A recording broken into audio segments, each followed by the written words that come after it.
Agriculture has always been a very, very important undertaking to many people in Zambia. Not only that it enables us to feed our families, but it also contributes to national development. In fact, the growth of the economy of the country has been attributed to many various forms of agricultural practices that so many Zambians actually undertake. Today, when you go around, you're going to see that so many Zambians are doing farming at different stages. It could be fish farming, poultry farming, growing of crops such as maize, millet, sorghum, and so on and so forth. In this episode, our focus will be on poultry farming. We are here at Alpha Blessed Poultry Farm right here in Kafue district, and of course our main aim of visiting this farm is just to come and obviously see what really happens here. We are going to take you through the farm, and of course we're going to be talking to the farm manager and of course the CEO of Alpha Blessed Poultry Farm, as he will be taking us through how he rears his chicken. Join me as I take you through the farm, and of course as we have the experience of our lives.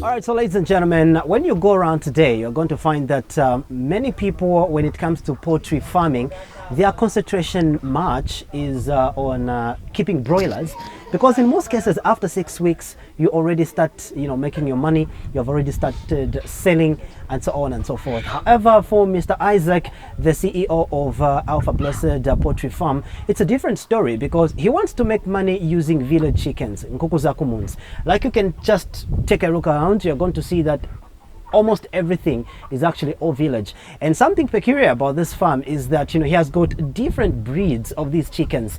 There are these browns that I feel I think these are for egg laying, and of course we can see there are other black out there and so on and so forth. Now the question is, what is the value behind village chickens, and do they also fetch the same amount of money as the broilers? I'm sure that he will be able to explain. Good to have you, and thank you so much for allowing us really to visit your farm today. To start with, why are you not keeping broilers? Oh, first and foremost, it's a pleasure. I want to appreciate QTV for the wonderful work that you're doing. We're doing broilers, but we thought what will be able to give us a lot of money, or quite a good amount of money, is village chickens. If you might know, I'm sure you know, if you go to the market, you notice that a broiler is fetching at 45 kwacha, and then a village chicken is 75 kwacha. But then when you look at it, you feed less in a village chicken and feed more in a broiler. Like, for example, the breed that we are keeping here is called a Rowan Ranger. You must know that a Rowan Ranger only eats 45 grams a day. Only 45 grams a day, and it still gains weight that other normal chickens will be able to gain in a day. Okay, interesting. So you talked about the Rowan Rangers. Are these the Rowan Rangers that you're talking about? So this is the Rowan Ranger that I'm talking about. But obviously when you look around, when you just take a look around, I think there is these that have got these different colors and so on and so forth. Are they all Rowan Rangers, or maybe you have decided to mix them up? They're all the same shade. This is one chicken. Okay. It's the same breed, but the colors are different. They've got different shades. Okay. So mostly the ones that you've noticed that have got a different color that looks decorated, that is a male.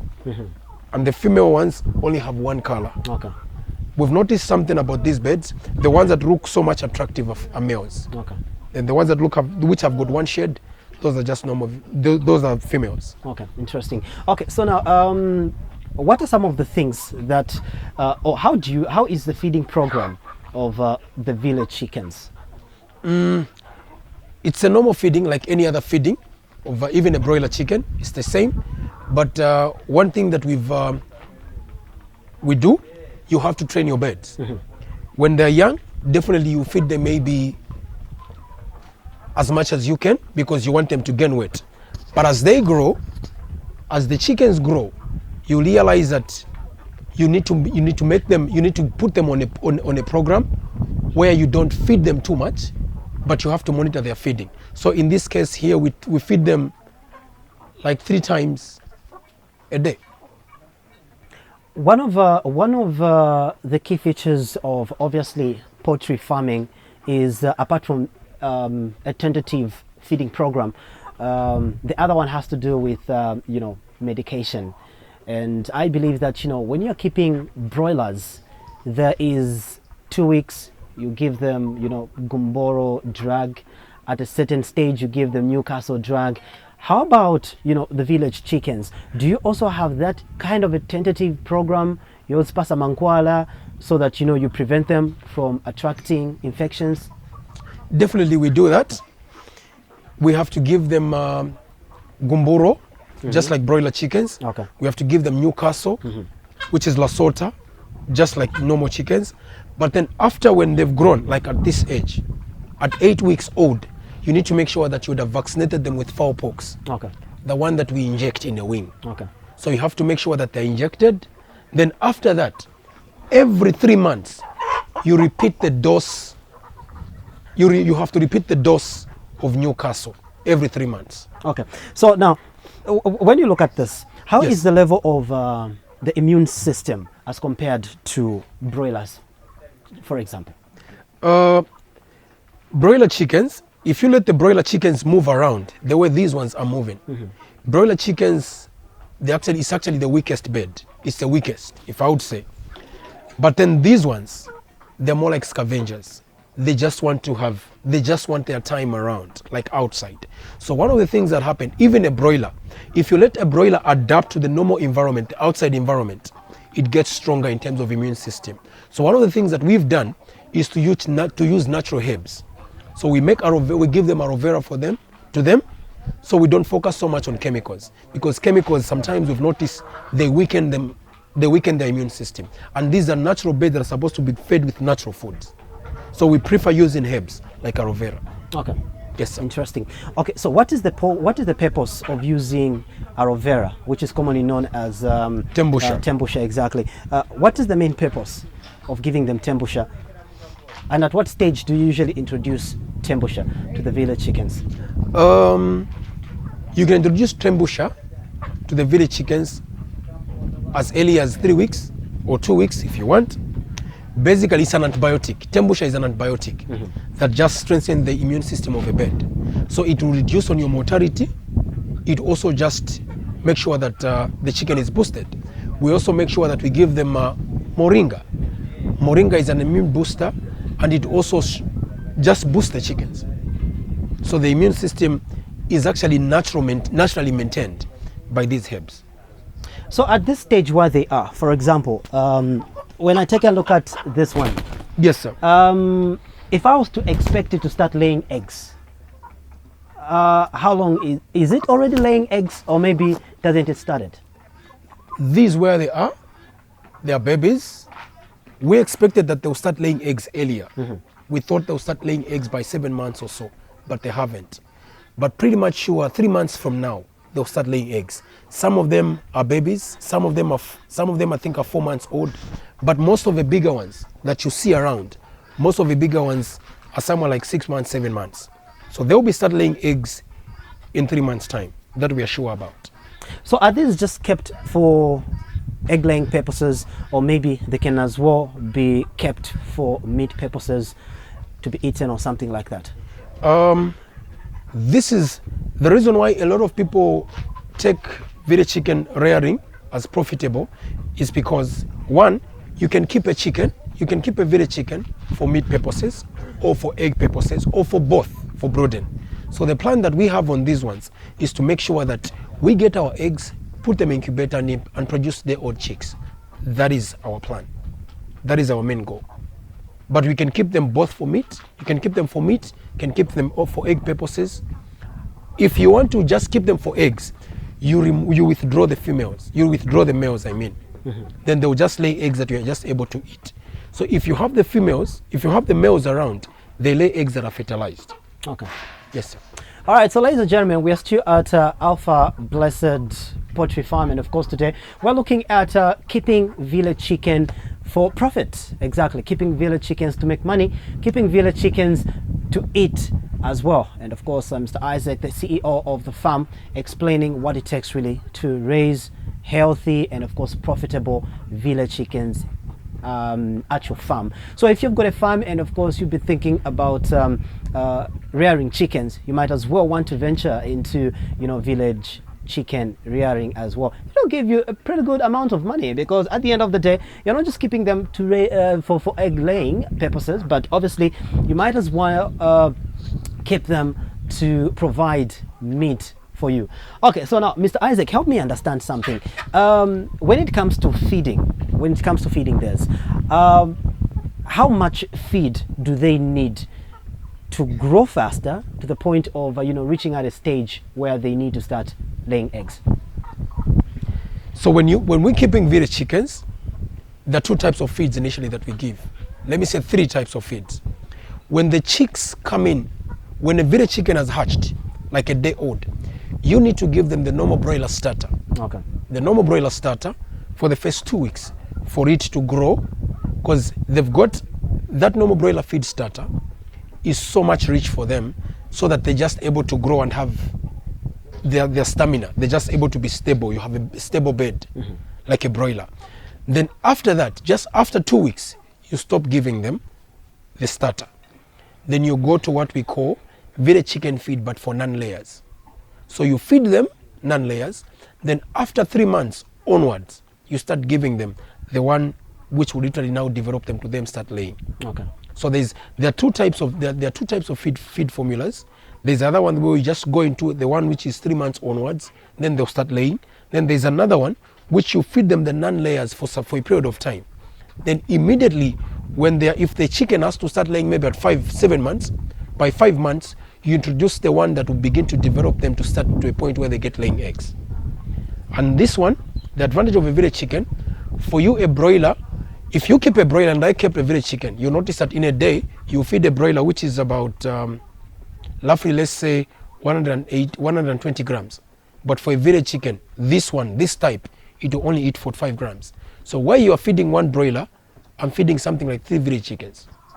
Interesting. Now, how is their immune system when it comes to getting attacked by different diseases? How is it, especially that, you know, these perch from the ground, apart from obviously eating from the food that is provided through the feeders, but they also perch around, exactly, of which they become exposed to, you know, different bacteria that might give them, you know, diarrhea and so on and so forth. So how is their immune system, to be specific, this kind? I've noticed this bed is prone to foulpox. So every time when you keep a bed, you need to understand the immune system of a bed. How is the disease resistance of this bed?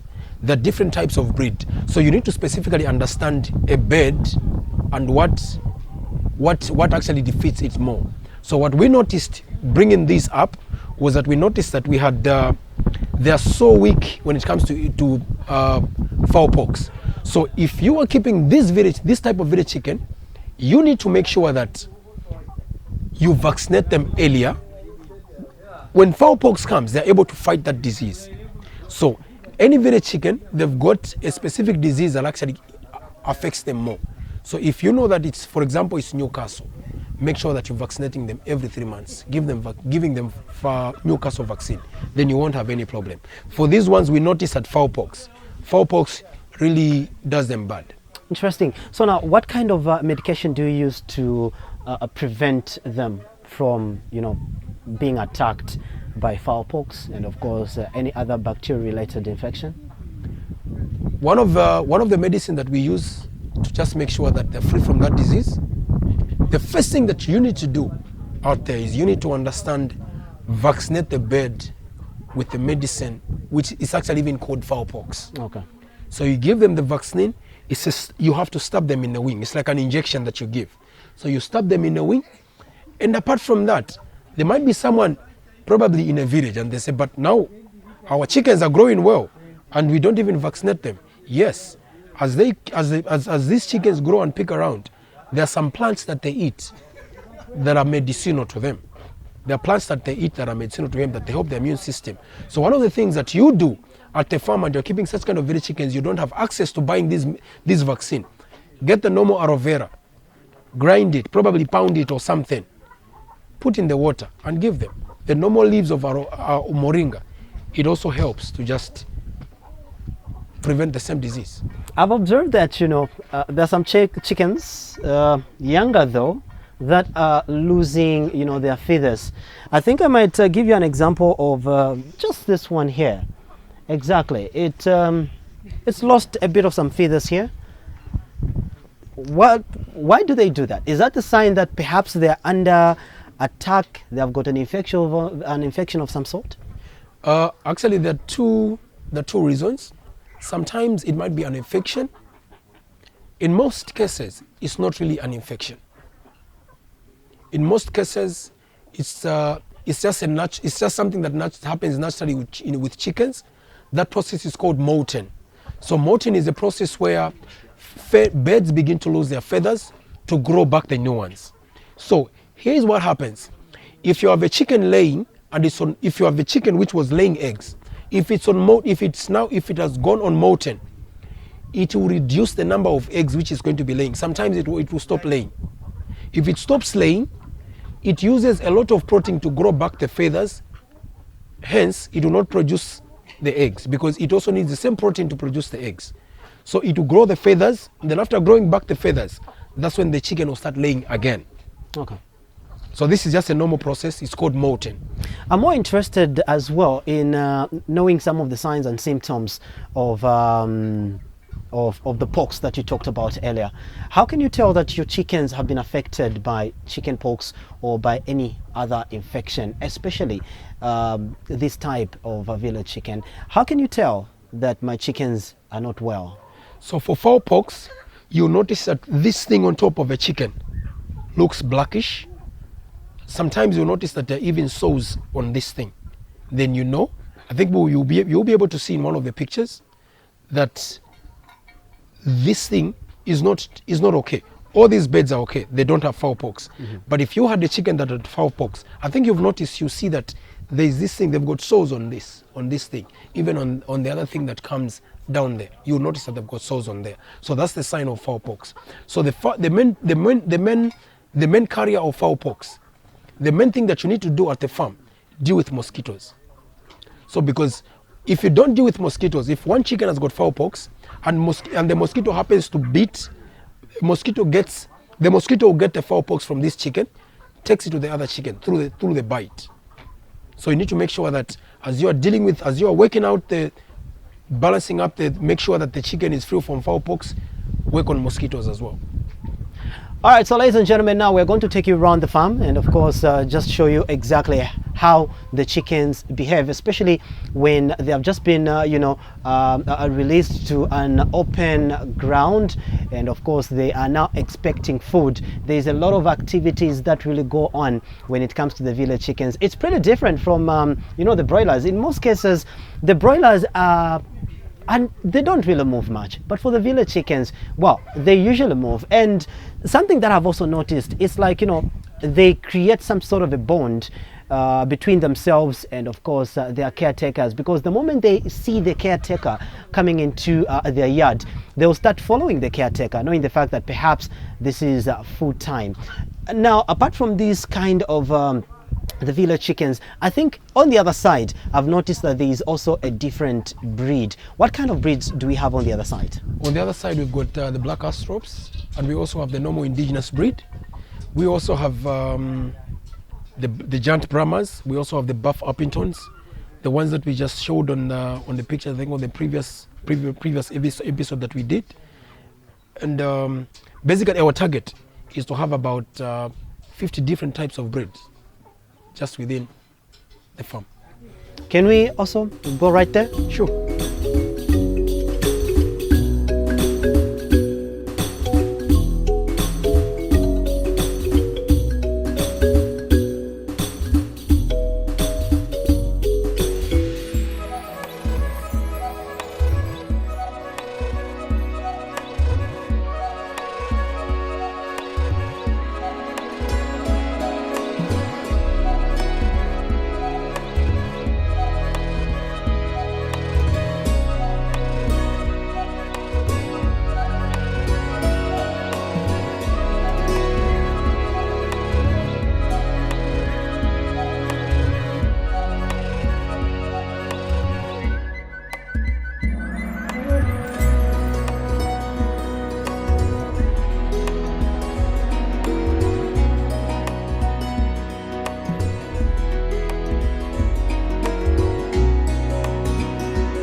All right, so now, Mr. Isaac, help me understand something when it comes to, increasing the power of laying eggs, and of course the rate at which the chickens will be able to lay eggs.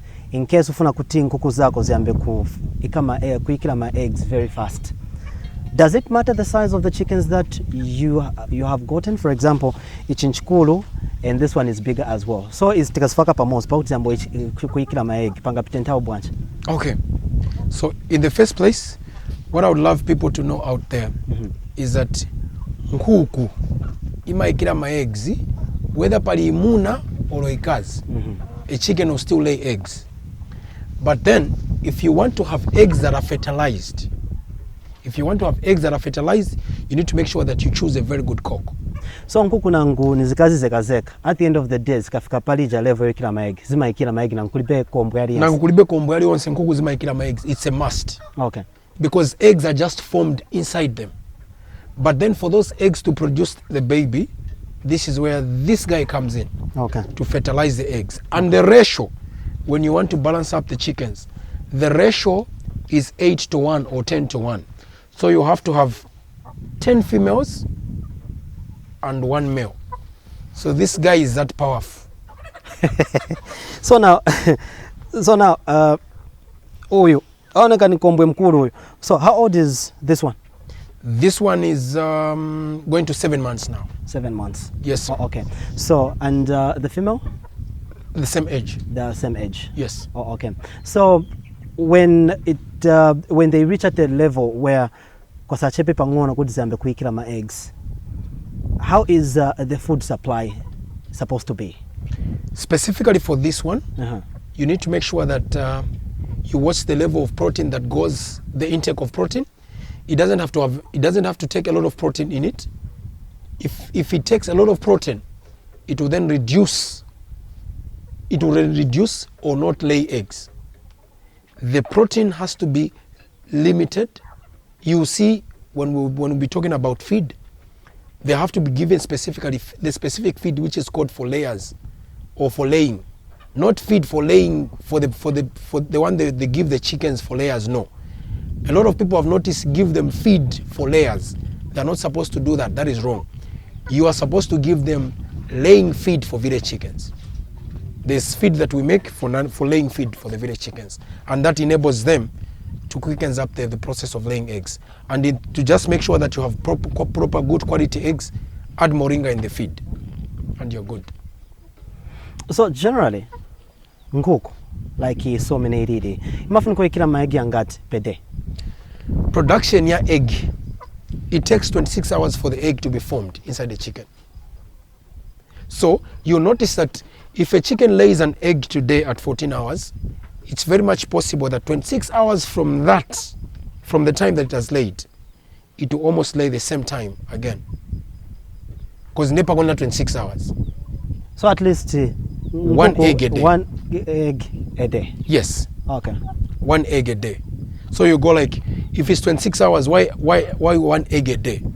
You realize that as I'm holding this chicken right now, the hours are still moving. So tomorrow probably by 9 hours, this chicken will lay an egg. It means to say, ndepena kwa 26 hours. And from there it starts counting. So then you realize that this chicken will be able to give you an egg every day. Every day. If you're doing artificial brooding, like you're using an incubator, that's when you realize that this chicken will probably give you about 250 to 300 eggs per year. But if it's sitting on them, it will reduce, because at the time when it starts incubating the eggs, automatically it stops laying so that it's able to incubate the eggs. What's the difference between this type of the village chicken and the ones that you are calling normal village chickens, like in the other poultry where we are just about to go to? What's the difference? The difference, I think, even as we go there, you carry one, then we'll ask one of the guys to just get one of the cock.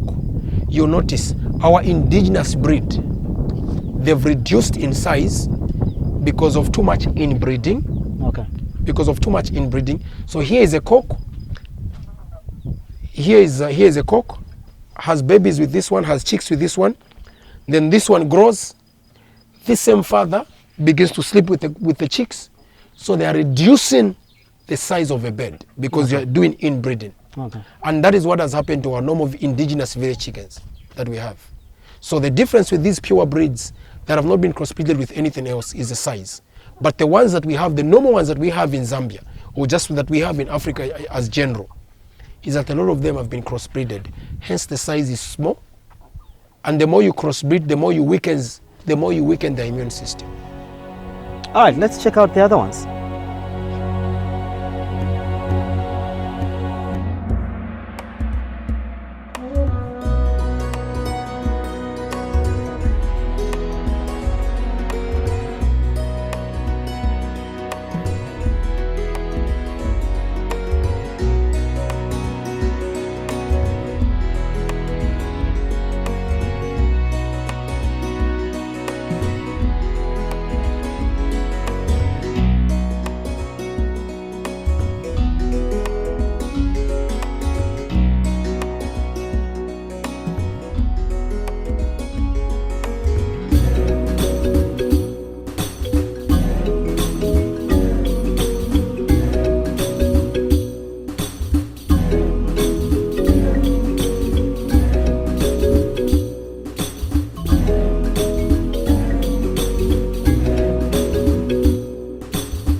Wow, we had to do a lot of running just to get this guy here with us. You can see literally, I think I've noticed a very big difference between this one and this one. When we were getting this, well, it never gave us a lot of hard work. We never did a lot of running or anything. But for this one, we had to run around just to make sure that, you know, we can have it here. And I think I've also noticed different features. If you look at this one here, if you notice this, it's quite smaller. But when you look at this one, it's literally a bone. Okay, so now, Mr. Isaac, when a chicken produces this, like this, what does this really mean? This just simply means to say that the chicken is old, like the chicken is big. So this one must be about 2 to 3 years plus. Then you know that the chicken is old. So when the chicken is growing bigger, it produces another nail here that literally grows bigger. As you can see, this one, it's small. It's very small. This one is small because this guy is a baby. But this guy, as you can see, this one is too big. Mm-hmm. This is too big. But then what we talked about earlier is that the difference between the pure breeds and the indigenous breeds that we keep in Zambia is that the more we crossbreed, the more we reduce the weight. So you can only imagine, this guy is 3 years plus, but check out the weight. This guy is very small. So this one is about 3 years. This is about 3 years, but in terms of weight, this is less than 3 kg. Okay. But this one is about 4 kg plus, and this guy is a baby. Okay. So that's the difference between our indigenous breed and the pure breeds. So the more this one is having women around, the more it loses its weight. Not just having women around, this one was born, probably this guy, the father was the grandfather. Wow. So basically that's what I mean. Wow. So the more you crossbreed them, the more they become that small. Okay. So the beds, the size of a bed are reduced because of inbreeding. Interesting. Now, why have you decided to separate them? These that have got their own, you know, playing ground. These have got this, and of course we have got the black Australopes out there. Why have you decided to, you know, separate them instead of just keeping these together? The whole idea is to make sure, because you can't control them, these guys mating. Mm-hmm. So what we're doing is, the only way we're controlling them is just making sure that the different breed is outside, so that even as they are mating, they mate just within their breeds. So even at a time when we're getting chicks from these ones, we know that we're getting pure chicks, rather than getting this breed mixed with the black Australopes. Then at the end of the day, we're going to reduce this bed smaller as well, like the way we saw with that other one. Okay. So what is the advantage of, not crossbreeding? The advantage of not crossbreeding, you maintain the breed. The breed becomes pure, the immune system becomes stronger, even the size of a bird is bigger. This one right now is weighing about 4 point something now. So the more you crossbreed this bird, the biggest one will be 2 kg. Probably it will be 2 when it's about maybe 4, maybe 2 to 3 years. But then this guy is almost going to 7 months, and then this guy is weighing about 4 point something. So for you, if you don't crossbreed, you maintain the bigger size every time. So people out there think that village chickens are supposed to be smaller. They're not supposed to be smaller. It's because we've been crossbreeding them, hence reducing the size. So we've been doing inbreeding, hence we're reducing the size. How about feeding? Do you use the same feed to feed these and of course to feed these as well? We use the same feed to feed these and this indigenous breed because both of these are village chickens. But what you don't have to do is getting feed for broilers, giving to the village chickens. I'm reliably informed that Alpha Blessed Poultry Farm, you also make your own feed to give these guys around. Just how do you come up with your feed? What do you use to make your own feed? We use maize, we use sunflower, we use soya that we've actually planted here a lot, and we use lysine, we use methionine. But what we've done on the village chickens, we need to make sure that they have less or no chemicals. They just go natural. Okay. So that's what we use. I don't know whether it's a myth or that is the truth. Natural feed and feed that has got a bit of some chemicals. How is the growth rate of the chickens? Which one really allows chickens to grow bigger, more healthier, and of course, better? Natural is always more healthier. Chemical is faster, but natural is healthier. And here's what I mean. Methionine is a growth promoter. So hence, when we put methionine in the feed, you notice that even a village chicken can grow faster like a broiler. It all depends with the levels of methionine that we put in the feed. So you make sure that as you put the methionine, you literally need to measure to make sure that the methionine that you've put is suitable for the village chicken. Because what happens is the chicken can grow in terms of size, but then the heart, the internal organs grow at a normal rate. Okay. So you have a bigger chicken that then one day you just have a chicken and it has a heart attack. Heart attack, yes, surprising, but have you ever kept chickens before and you find that chickens are flipped and the legs are upside down? Yes, I think that is a normal experience that most poultry farmers usually have, especially farmers who keep broilers. Exactly. You'd find that. I think I've even seen on social media, yes, where somebody gets a picture of a dead chicken facing upwards, and of course they post on social media and they ask, but why is it that when my chickens die they flip? Yes. What causes that flipping? So what causes that flipping is the same chemicals that I was talking about, methionine and lysine. So usually with the groups that we have on WhatsApp, if somebody posts a picture like that, I'll tell them, please do a post-mortem, cut the chicken, see the levels of fat in the heart. Most of the times and always what causes that is a high chemical intake in their body and they have a cardiac arrest.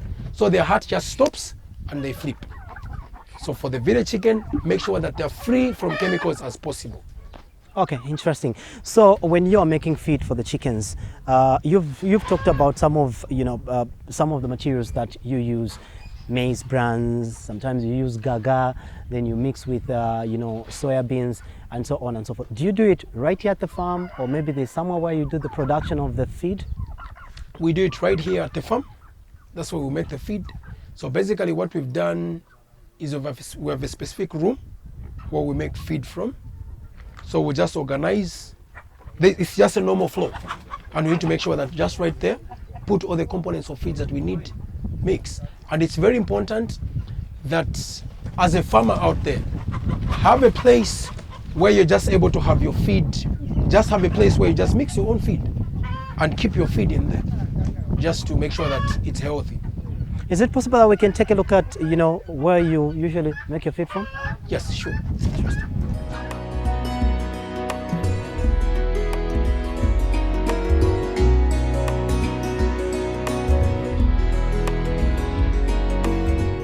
Well, this is a room that we use to make our own feed, and I'm just going to go through a number of things that we put in our feed just to make sure that our animals are healthy and also grow big well. So this is normal salt, the normal salt that we use in the house, but you need to make sure that you get salt that is iodized. So you make sure that when you buy salt, the salt should be iodized. And apart from that, so what they get from salt is the normal iodine that you and me get from salt. And apart from that, we have lysine. Lysine is a fattener. We also add to feed, whether it's for pigs, whether it's for chickens, whether it's for cattle or anything, we add this. The difference is just in the amount that we put, so that we make sure that if we're putting for chickens need more methionine, more lysine than pigs. So basically, it just varies on the measurements. So this is lysine. Lysine is a fattener. Then we also have methionine. Methionine is a growth promoter. So when you're making your own feed, make sure that you have methionine in there. If you want to know more about the measurements and all those things are going to be posted either on our page, Alpha Bliss Poultry Farm Zambia, or you can also find them on QTV website or probably on Facebook. So this is methionine. This is methionine. It's a growth promoter. Then we also have DCP. DCP, which is the calcium phosphate. Sometimes you move around in the chemistries, or maybe at livestock showgrounds, you don't find DCP. You can also get MCP. MCP is monocalcium phosphate. This one is DCP, which is twice of monocalcium. Then apart from that, we have stock feed lime. Stock feed lime, which is the growth promoter. So this is stock feed lime. So stock feed lime is basically like sand. So it's a stock feed lime is a blood promoter. So the moment a pig or chicken eats this and it goes in the body, and when the pig or chicken, anything that you keep drinks water, this begins to promote blood in your animals. Then we also have soya. This is soya cake. They've removed fat, they've removed cooking oil from this. That's why you are seeing it the way it is. So this is soya cake. Soya cake, that's where the animals or maybe chickens or anything get animal protein from. So basically, this is what we use. And apart from all these that I've mentioned, and I've seen some of these things are not close to me, on the pigs, don't put this when you're making feed for the chickens, don't. But since we're making feeds for the pigs now, and we are going to use this. So the one that we are going to do right now is specifically for the chickens. We're not going to use this now, but for the pigs, next time when we'll be making feed for the pigs, you use this. So basically, that's it that we need to know. Then we also add premix. This is actually written sow and boa, or maybe lactating premix. So this is basically like an antibiotic that you need to make sure that you add in the feed so that the feed is good for your animals. So we're just going to take you through as we will be doing the mixing. Thank you.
Well, it's been an amazing experience, really. I think I've had a great time, really, here at Alpha Blessed Poultry Farms, and quite a lot to learn, really, from the opportunities that, different forms of poultry farming definitely present to a country like Zambia. The beauty part of it is that, Zambia has different varieties of village chickens that you can rear at your farm, and you can make your own money from any variety. So today, if you saw with this farm, that is Mr. Isaac's farm, you can notice that he has reared quite a different, a different variety of village chickens, and from each variety that he has reared, there is money coming in. Well, it's quite interesting. So if you've got a farm, you might as well wish to apart from keeping broilers, you might as well want to venture into village chickens and of course offer the Zambian market a different variety, a different taste, so that everybody can be free to choose what they want to eat.